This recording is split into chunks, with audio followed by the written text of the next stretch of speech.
Welcome to the Tyneside Irish Cultural Society podcast with me, Michael McNally.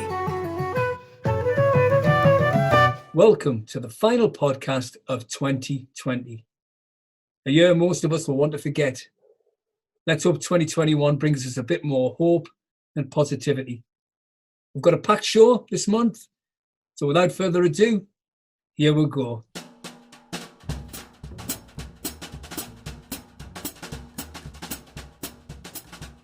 Yesterday, I actually got involved in delivering some Christmas parcels around Jarrow with a very good friend of mine, David Sheeran. And it was the first time in many years I've felt the Christmas spirit. It was quite an interesting couple of hours that we spent.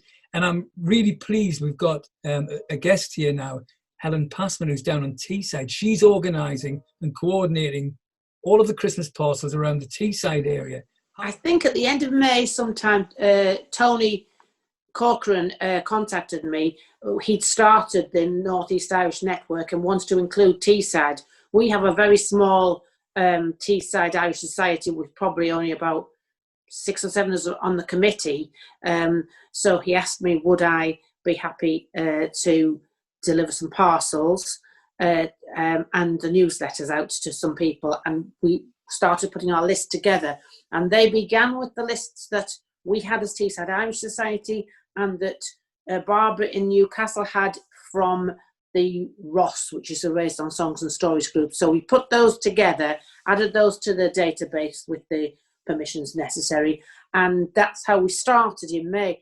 And Liam Horton, who works around the area near us, he lives in Newcastle, but he lives in the area, he said he would be our connection. He would deliver us some parcels, and so through the summer he'd bring me 20 when he was on his way to Yorkshire, bring me another 20, and over 6, 8, 10 weeks even, more people got added because people would say, I said, if you know any other, especially the elderly Irish, please give me their names. One would ring another, one would ring another, and our numbers grew to, I think we've now got about 118. So the task then was that was all right when it ran over the summer nice and slowly, but we've got to get these out in a couple of weeks.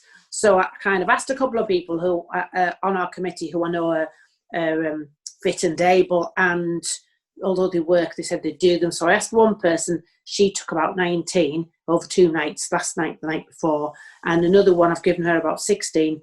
Then the first person, Ailish, her daughter, said, oh, I'll get involved with her little girl.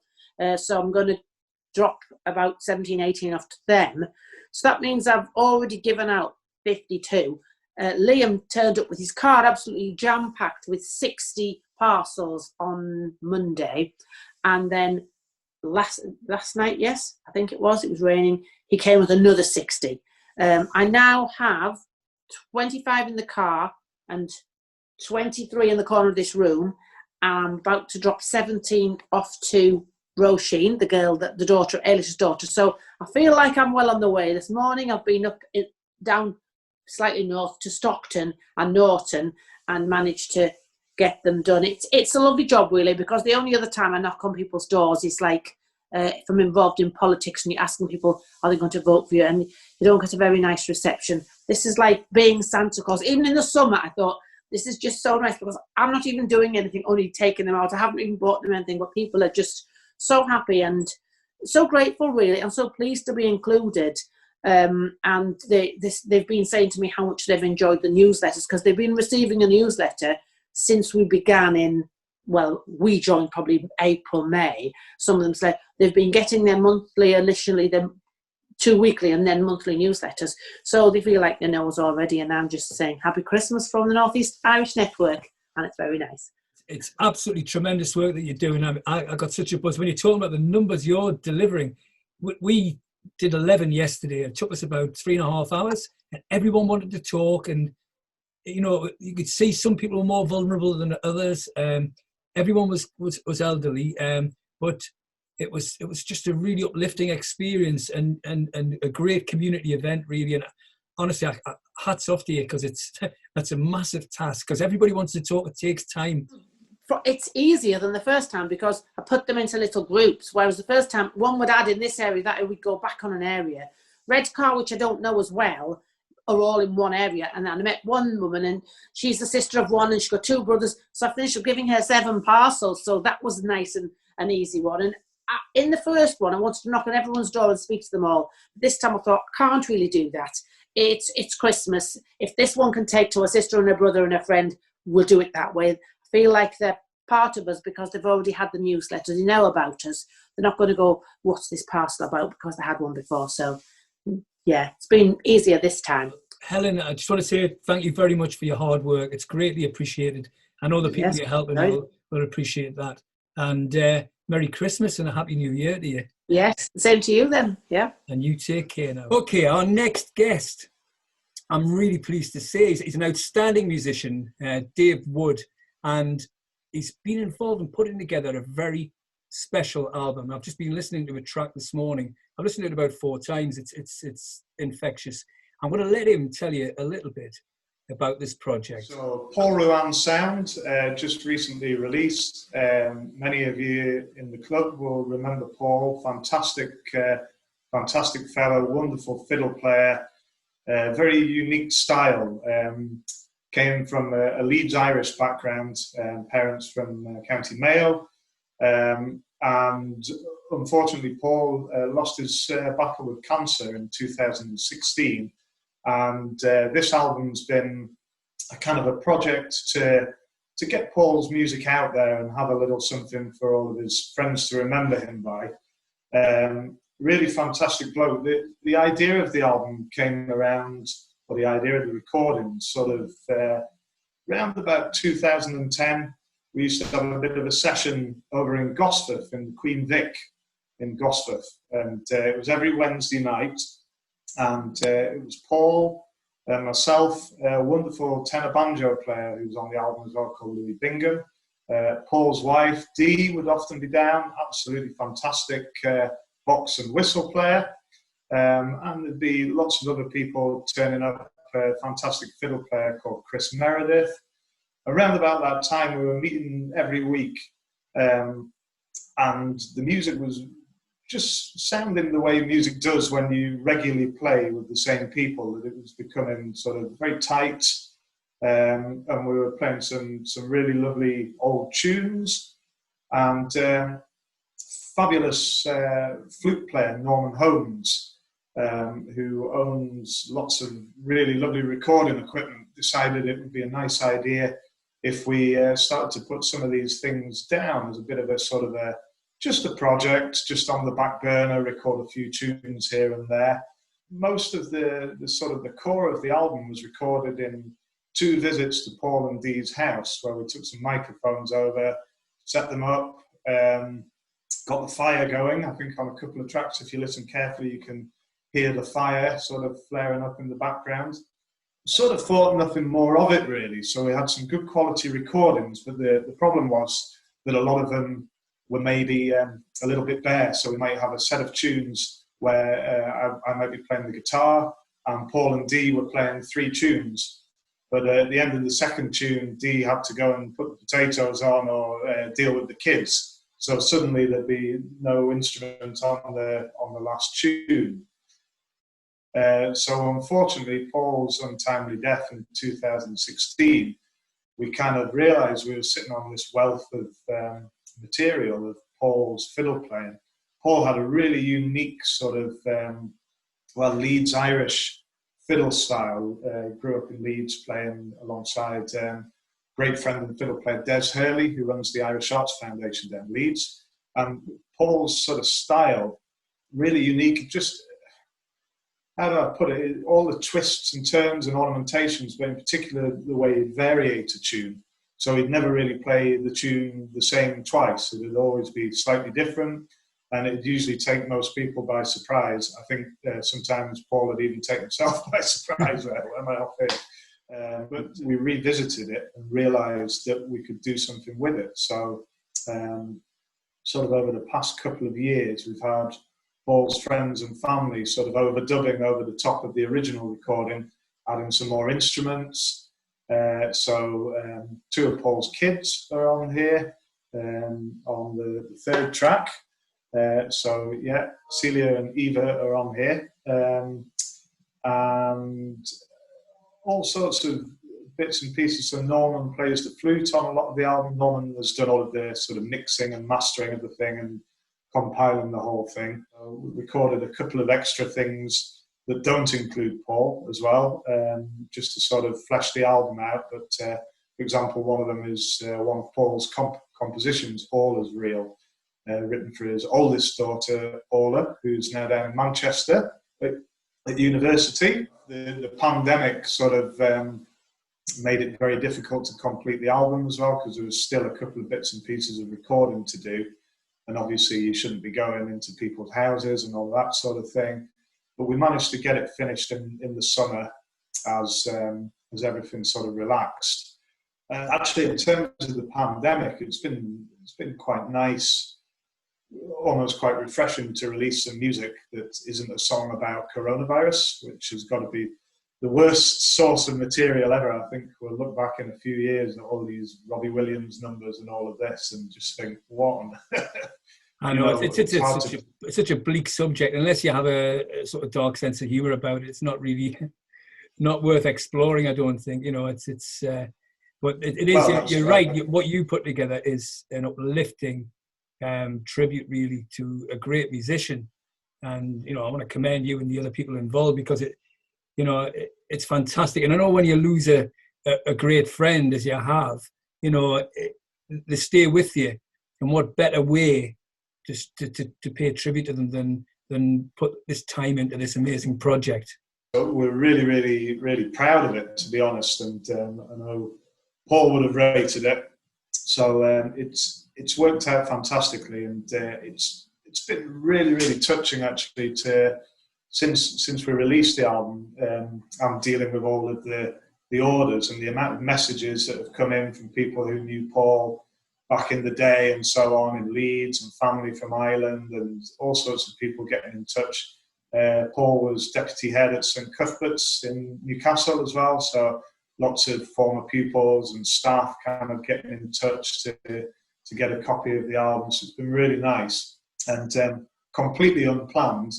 It seems to have been just the right time of year to release it, because everyone seems to be getting it as to put in people's stockings and whatnot. So Paul was the main driver behind the Tyneside branch of Cultus Cultoriarum, which is a society which tries to preserve traditional music, Irish traditional music. There's kind of branches all over the world.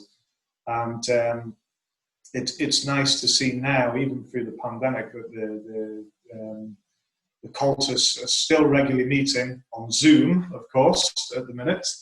And actually, I should give this a little plug. We've just managed to put together a couple of lockdown videos. So it's lots of Paul's former cultists, young people's music.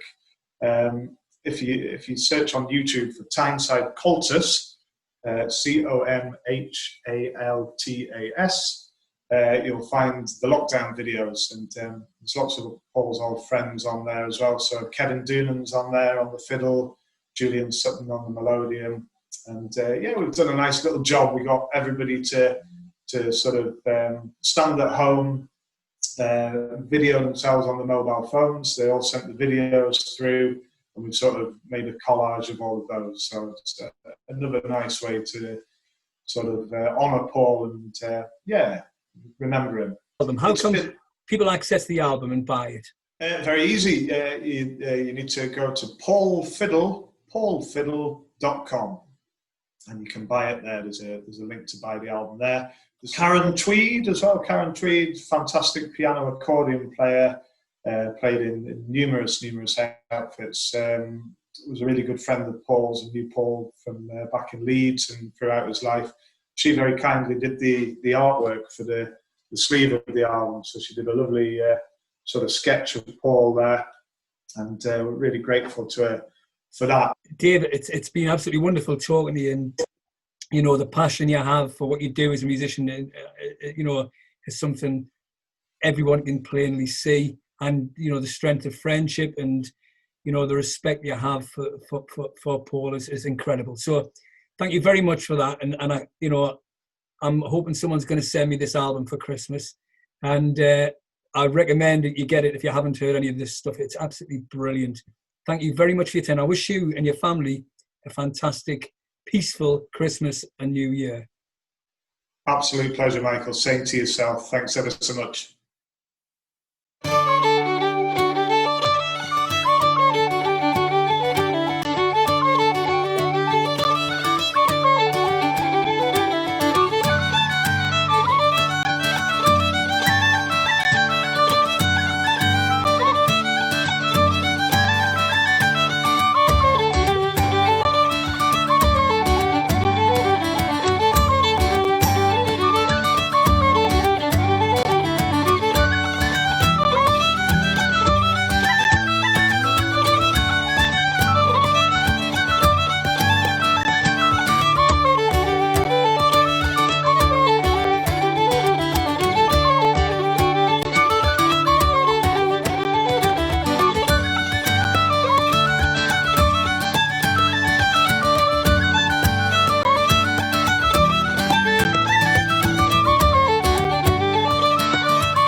You may have noticed our distinctive theme music performed by the very talented Matt Dean. Now, I'm really pleased to say I've got him live here from Kerry. It's been a very, very strange year for everybody, and hopefully one we can put behind us now in 2021 as well, and start recovering from the mess that we're in, you know. Yeah, fingers crossed. Now, tell us how you started your musical journey. I started in the Irish Centre with Tony, doing the Cultus classes, and started off on tin whistle, just turning up to the regular Tuesday classes, and as it kind of snowballed from there. Then when I was about 12, I took up the flute then as well. Harvey actually had an old flute lying around, and he gave it to my dad to see did I want to have a go on it, and yeah, that brought home for me, and I got a note out of it pretty much straight away, and that was it. I never looked back from it then, really. How many instruments do you actually play now? I think 11 on the last count. I wouldn't play all 11 on a regular basis, but as the main ones I'm playing, the majority of the time would be the flute and the whistle. I play saxophone as well, and baron and banjo, and I also teach all those instruments as well. So, with it being Christmas, I would love you to play something a bit festive and something to lift the spirits at this challenging era that we're living through. I'll play a couple of tunes off my new album, which is hopefully going to be coming out sometime next year.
A few months back, I had the pleasure of interviewing Dan Donnelly, lead singer with the Celtic Social Club. Well, we're going to play out 2020 with I'm Free, a track by the band, and would like to wish you all a Merry Christmas. And let's hope 2021 is filled with hope and positivity. Take care, everyone.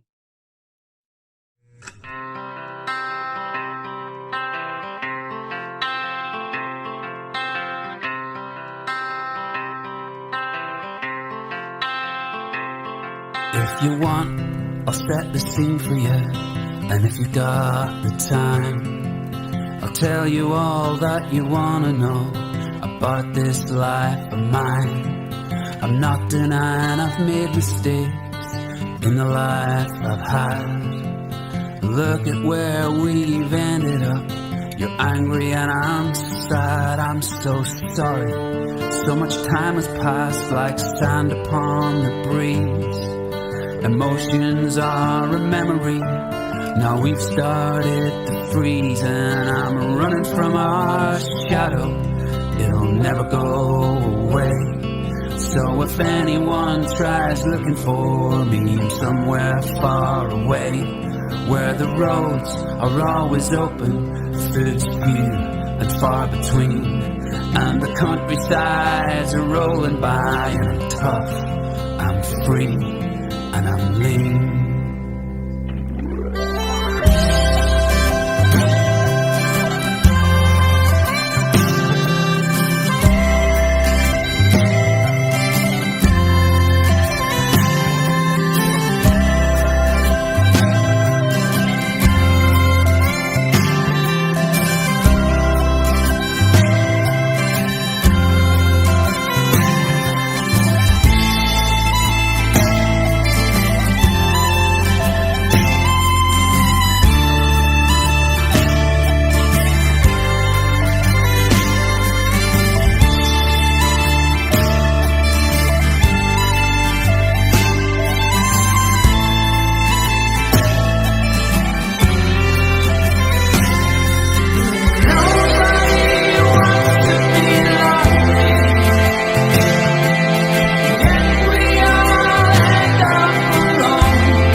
Ask me if you can. I'ma try.